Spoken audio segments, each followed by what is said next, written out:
고려왕비실록. 원나라 공주들 때문에 사비로 밀렸으나 충혜왕과 공민왕의 어머니가 되는 공원왕후 홍씨. 고려사 권팔 19 열전 권제이 후비, 충수광 후비 명덕태후 홍씨.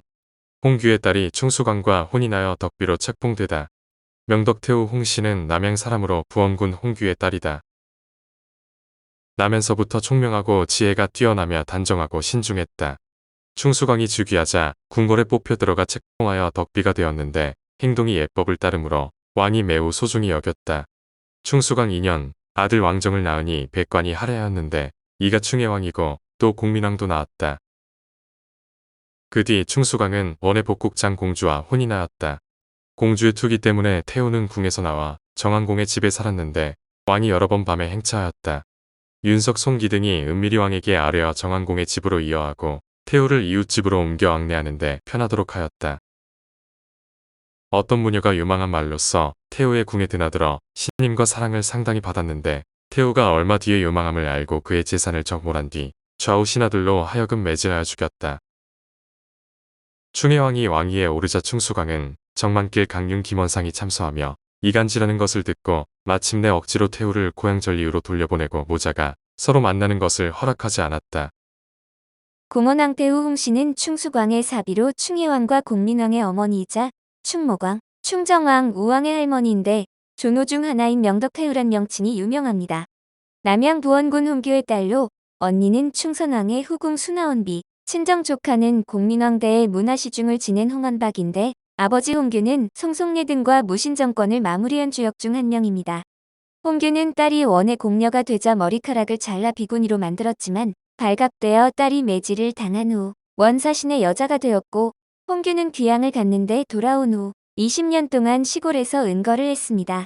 그녀는 장성하면서 총명하고 단정하다는 평을 받았고 충수광 즉위 후 혼인, 덕비로 책봉되었으며 행동거지가 예법에서 어긋남이 없어 충수광이 총애했는데 그녀가 낳은 두 아들이 충혜왕과 공민왕입니다. 공원왕후가 충수광에게 시집을 간 것은 16살 때인 1313년 8월로 그녀와 결혼한 충수광의 나이는 4살 많은 20살이었습니다. 충수광은 냉혹한 정치적 결단의 희생자가 된 동복형 왕감을 대신해 얼떨결에 왕이 된 상황이었는데 홍씨는 3명의 원나라 공주들에게 밀려 왕비 자리를 내어줘야 했습니다.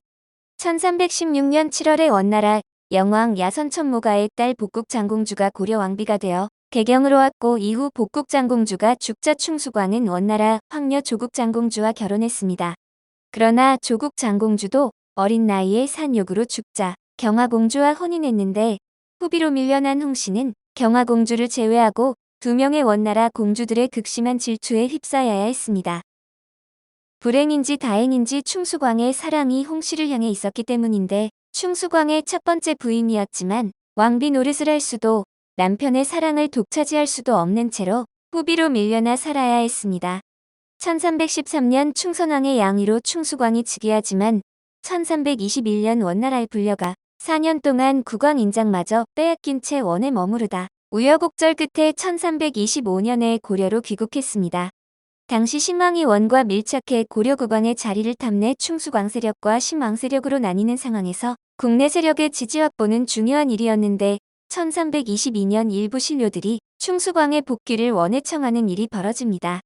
그러나 신왕 파벌이었던 권한공, 최웅철 등은 경사만 등이 왕명이라고 신료들을 독촉해 어쩔 수 없이 창원서를 썼다고 주장했는데 경사만은 덕비의 조카 사위로 밀접한 관계였습니다. 이에 경사만 김인년, 김지경이 순군옥에 갇히지만 2달 뒤 덕비가 석방시켰다는데 덕비가 충수광 귀국과 연관되었던 것으로 국내에서 충수광을 지지하는 것에 덕비와 그 인척 경사만이 앞장섰던 것입니다.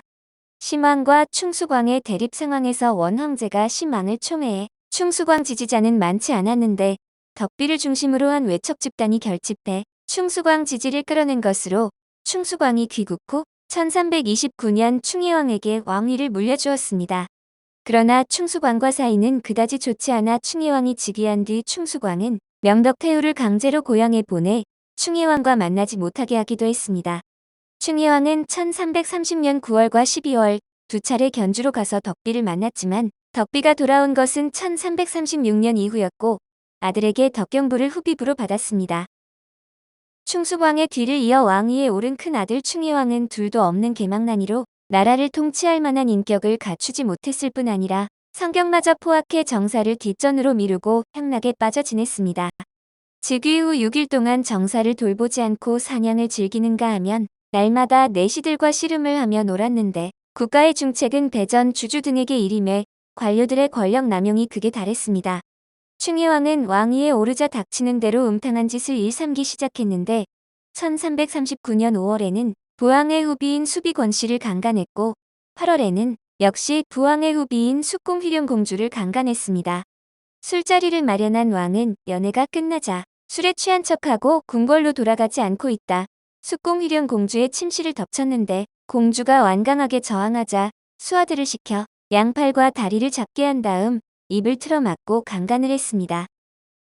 그리고 수비권 씨 역시 그런 방법으로 강간을 했고 이 밖에도 수도 없이 강간을 일삼고 다녔는데 이런 충혜왕의 폐륜 행위에 대한 소문이 삽시간에 전국으로 퍼져나갔습니다.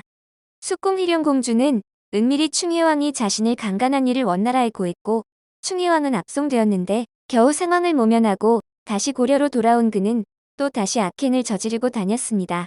충혜왕의 학정이 계속되자 그의 악행을 보고받은 원나라 조정은 협의 끝에 그를 소원에 유배 보냈는데 충혜왕은 악양연에서 1344년 정월 30세를 일기로 죽었고 독살된 것으로 보입니다. 그가 죽었다는 소식이 고려에 전해지자 백성 중에 아무도 슬퍼하는 사람이 없었고 심지어는 기뻐서 날뛰며 이제 다시 갱생할 날이 왔다는 사람까지 있었다고 합니다. 충혜왕이 폐위되자 자기 차남을 대군으로 삼고 원에서 수기를 시키거나 사람들을 시켜 충혜왕 이후 공민왕 즉위를 위해 움직였지만 덕령공주의 움직임으로 2번이나 실패를 합니다. 공민왕의 즉위.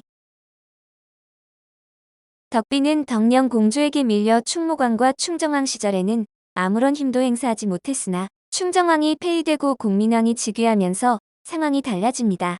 홍씨는 둘째 아들 왕기가 왕위에 오르면서 그 덕에 마침내 태후의 반열에 오를 수 있었는데 왕기가 바로 공민왕으로 공민왕은 왕위에 오를 당시 22세의 청년이었고 홍씨는 53세였습니다.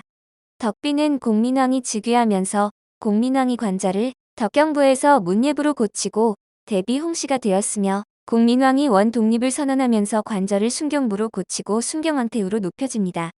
그녀는 갖은 고초를 겪으며 둘째 아들 공민왕을 길러냈지만 공민왕과 모후 홍씨는 관계가 좋지 않았는데 공민왕은 빠른 개혁으로 원나라에서 벗어나려고 했지만 홍씨는 급진 개혁은 위험하다는 입장을 고수했습니다.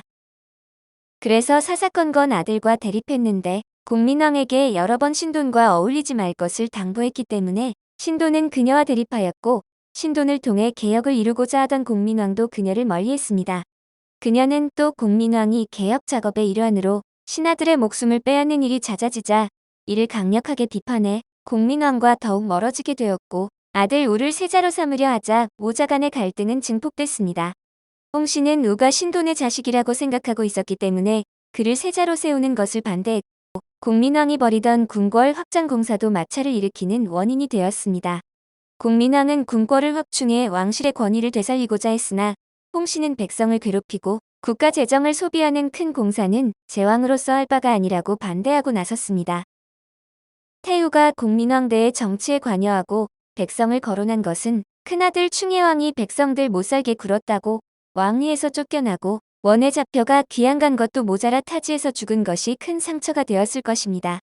이 사건을 겪으면서 태후는 백성이 살기 어려우면 임금의 목숨과 직결된다고 여기게 되기는 충분했는데 신돈을 반대했던 이유 중 하나는 자기 인척인 경복흥 등이 내쳐진 것 때문이었습니다. 우왕의 즉위. 1372년 공민왕이 모니노에게 스승을 붙여 공부시킬 것을 청했는데 태후는 모니노의 나이가 어리다며 반대했는데 진짜 공민왕의 아들인지 불분명한 모니노가 아니라 다른 사람이 후계자가 되어야 된다고 생각했습니다. 공민왕 사후 왕실의 최고 어른으로 종친에서 왕위를 이을 사람을 선택하려 했으나 시중 2인임의 강력한 주장으로 모니노를 왕으로 세웠는데 그녀의 이런 망설임이 우왕의 왕권을 흔들어 놓고 폐위를 초래했습니다. 공민왕은 모니노가 신돈의 여종 바냐의 소생이라는 것 때문에 출생의 의문을 제기하는 사람들이 있을 것을 예상하고 모니노의 생모를 궁인 한씨라고 발표했지만 결과적으로 모니노의 출생의 의혹을 더해주기만 했습니다. 그래서 공민왕 생존 시에도 모니노의 정통성은 불안불안한 상태인 상황에서 왕실의 최고 어른이 우왕의 혈통에 대해 계속 의문을 표하니 우왕의 정통성은 흔들릴 수밖에 없었습니다. 이 때문에 우왕은 왕권을 강화하고자 요동 정벌 같은 무리수를 두며 결과적으로 이 무리수는 위화도 해군과 태가입진이라는 최악의 결과를 초래한 것으로 의도치 않게 정통성을 흠집내 고려의 멸망에 일조한 셈입니다. 우왕 즉위 후에는 태우로서 섭정했는데 우왕 7년인 1380년에 형년 81세의 고령으로 남편과 아들들을 먼저 떠나보내고 세상을 떠났는데 묘는 영능이며 시호는 공원왕 태후입니다. 안타깝게도 그녀 소생의 후손들은 바람잘 날이 없었고 하나같이 불행했는데 장남 충의왕은 막장짓을 일삼다 폐위되어 요절했고 첫째 손자 충모광은 명군의 자질을 드러냈지만 일찍 요절했습니다. 둘째 손자 충정왕은 강제로 폐위당하고 귀양간 후 차남 공민왕에 의해 살해되었고 차남 공민왕 역시 후기에는 명군의 자질을 드러냈지만 노국대장공주가 죽은 후 타락해 암군이 되었다가 암살되었습니다. 게다가 자신의 가문마저 아들 공민왕 시해의 영향으로 멸문지화를 면치 못했으며 서손자인 우왕, 서증손인 창왕까지 모두 망조가 들었습니다. 한편 한국의 대왕 대우 중에서 손가락에 들 정도로 장수했는데 우왕 즉위 때도 무척 나이가 많은 노령이었지만 이인임과 끊임없이 대립하고 밀린 뒤에도 견제를 지속하는 등 마음 편할 날이 없었습니다. 게다가 결혼 생활도 불행했는데 남편과의 불화로 인해 고향으로 쫓겨나고 자식들과 대면도 못하는 수모를 겪었고 차남 공민왕과도 그를 자주 질책해 관계가 나빴습니다. 설상가상으로 자식들의 죽음까지 눈앞에서 보아야만 했으며 그녀가 죽은 뒤 얼마 안 돼서 그녀의 친인척 및 경복흥 등 친명덕태후 세력들은 이인임에 의해 바로 숙청당하고 말았습니다. 2005년 MBC 드라마 신돈에서는 어미신이 연기를 했는데 며느리 노국대장공주 문제로 강짜를 부려 권위를 확인하려 들었고 2014년 KBS 드라마 정도전에서는 이덕희가 연기를 했습니다. 오늘 고려왕기실록은 원나라 공주들 때문에 사비로 밀렸으나 충혜왕과 공민왕의 어머니가 되는 공원왕후 홍씨였습니다.